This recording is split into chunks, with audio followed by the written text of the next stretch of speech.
स्नेहनील startup teaching या चॅनलवरती आपल्या सर्वांचं स्वागत आहे. विद्यार्थी मित्रांनो, मुख्यमंत्री युवा कार्यप्रशिक्षण योजना म्हणजे लाडका भाऊ योजना या संदर्भाने आजचे जे अपडेट आहे ते अपडेट आपल्या समोर सांगतो आहे. महत्वाचा विषय आहे पगाराचा विषय, त्यानंतर joining, rejoining, double rejoining, joining झालेलं आहे, कार्यमुक्त करणे आणि तुम्हाला जॉईनिंग करून घेणं. कारण हे जे पत्र आहे ते पत्र कधी निघालेलं आहे या संदर्भात अपडेट, आणि नंतर आहे दररोजचं येणारं अपडेट, आणि नंतर एकीकडे आपलं 11 महिन्याचा GR, नंतर त्यावरती आंदोलनाचा अपडेट, तुकाराम बाबा, आपलं जे चाकूरकर साहेब, ह्या ज्या गोष्टी आहेत ह्या तुम्हाला अपडेट आपल्या समोर सांगतो आहे. महत्वाचा विषय काय आहे? पगार. कारण मार्च आणि एप्रिलचं जे मानधन आहे, काही विद्यार्थी 10 एप्रिल पर्यंत जॉईन होते, काही विद्यार्थी 15 एप्रिल पर्यंत होते, आणि मार्चचा अजूनही विद्यार्थ्यांचा पगार जो आहे तो झालेला नाही.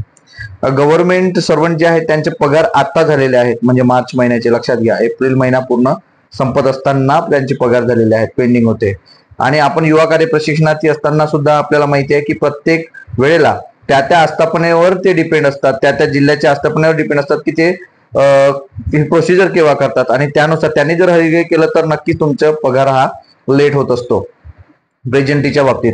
आणि एखाद्याची प्रेझेंटी जर ती पोहोचली नाही तर त्यांच्यासाठी ते राखून ठेवतात आणि ते पुन्हा 2 ते 3 दिवस त्याच्यात जातात. म्हणजे असं 15 ते 20 दिवस, म्हणजे 1 महिनाच पकडा, त्याच्यात लेट होत असते. आणि मार्च एंडिंग होतं, त्यामुळे थोडा विचार करायला आपल्याला महत्वाचा आहे, विचार करणं महत्वाचं आहे. आणि त्यानुसार तुमचा जो पेमेंट आहे तो पेमेंट या 2 ते 3 दिवसांमध्ये नक्कीच होणार आहे.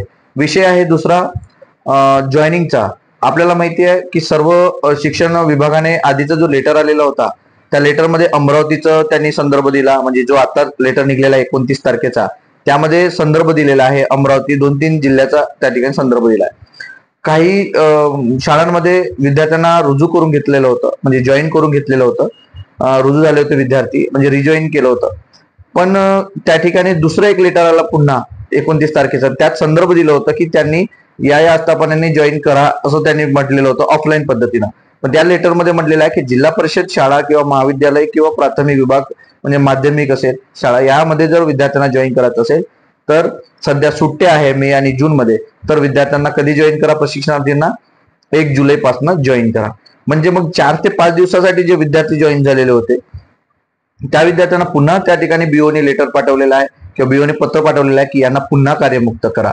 म्हणजे 5 दिवसासाठी ते जॉईन झाले आणि लेटर आल्यानंतर पुन्हा त्यांना त्या ठिकाणी कार्यमुक्त करण्यात आले. म्हणजे आता हे जे आस्थापना आहे ते शिक्षण विभागाच्या आस्थापनात जे विद्यार्थी काम करणार आहेत त्यांना 1 जुलै नंतर पुन्हा 5 महिन्यासाठी जॉईन करून घेतलं जाणार आहे. म्हणजे पुन्हा तुम्हाला डिसेंबर जानेवारी पर्यंत तुम्हाला काम करता येणार आहे. विद्यार्थी मित्रांनो, हा झाला दुसरा विषय.